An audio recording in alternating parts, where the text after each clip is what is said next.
ಒಂದು ಭಿಕ್ಷುಕ ಹೈಟೆಕ್ ನಾನು ಹೇಳಲೇಬೇಕು ನಾನು ಸೂಲಿ ಬೆಲೆ ಅಂತ ಜಾಗೋ ಭಾರತ್ ಕಾರ್ಯಕ್ರಮ ಮಾಡಿಕೊಂಡು ಹಣ ಮಾಡ್ತಾ ಬಂದ. ಎರಡನೇ ಹೈಟೆಕ್ ಭಿಕ್ಷುಕ ಇನ್ನೊಬ್ಬ ಅವನ ಅನುಯಾಯಿ ಅಂತೆ, ಅವನದೊಂದು ಸೋಷಿಯಲ್ ಮೀಡಿಯಾದಲ್ಲಿ ನೋಡ್ಬೋದು, ಏನು ರಾಷ್ಟ್ರ ರಕ್ಷಣಾ ಪಡೆ ಅಂತೆ, ಅದರಲ್ಲಿ ಒಂದು ಸ್ಕ್ಯಾನರ್ ಹಾಕೊಂಡು ಅದರಲ್ಲಿ ಹಣ ಮಾಡುವ, ಇವೊಂದು ಸ್ಕ್ಯಾನರ್ ಹಾಕೊಂಡು ಭಿಕ್ಷೆ ಬೇಡುವ ಭಿಕ್ಷುಕ ಈಗ ಸೌಜನ್ಯನ ಕೇಸಲ್ಲಿ ಇಲ್ಲಿಗೆ ಬಂದಿದ್ದಾನೆ ದಕ್ಷಿಣ ಕನ್ನಡ ಜಿಲ್ಲೆಗೆ.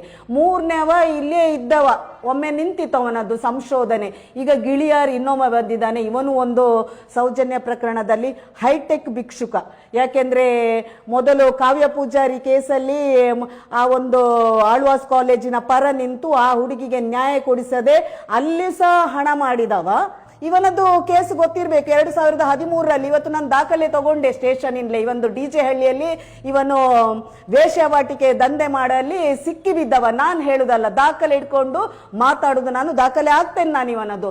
ಇಂತೆಲ್ಲ ಇವುಗಳು ವೇಶ್ಯಾವಾಟಿಕೆ ದಂಧೆಯಲ್ಲಿ ಸಿಕ್ಕಿ ಬಿದ್ದ ಇವುಗಳು ಹಿಂದುತ್ವ ಧರ್ಮ ಅಂತ ಶಾಲ್ ಹಾಕಿ ನಮಗೆ ಮಾತಾಡುವ ಈ ಕೊಚ್ಚಗಳಿಗೆ ನಾವು ಮಾತಾಡದಿದ್ರೆ ಇಡೀ ಸಮಾಜಕ್ಕೆ ಎಣಿಸಬಹುದು ಇವರೇನ ದೊಡ್ಡ ಒಂದು ಹಿಂದೂ ಧರ್ಮವನ್ನು ಎತ್ತಿ ಹಿಡಿಯುವವರು, ಹಿಂದುತ್ವವನ್ನು ಎತ್ತಿ ಹಿಡಿಯುವವರು. ಇವ ವೇಶ್ಯಾವಾಟಿಕೆ ದಂಧೆಯಲ್ಲಿ ಇದ್ದವ 2013ರಲ್ಲಿ. ಆ ನಂತರ ಇವನು ಬಂದು ಶಾಲ್ ಹಾಕೊಂಡು ಸಂಘಟನೆ ಧರ್ಮ ಅಂತ ಬಂದವ. ಮಹಿಳೆಯರು ನಿಮ್ಮನ್ನು ಗೆರವು ಹಾಕೊಂಡು 3 ಜನರನ್ನು ನಿಮ್ಮನ್ನು ದಕ್ಷಿಣ ಕನ್ನಡ ಜಿಲ್ಲೆಯಿಂದ ಅಟ್ಟಾಡಿಸ್ತೇವೆ, ಇದಂತೂ ಸತ್ಯ.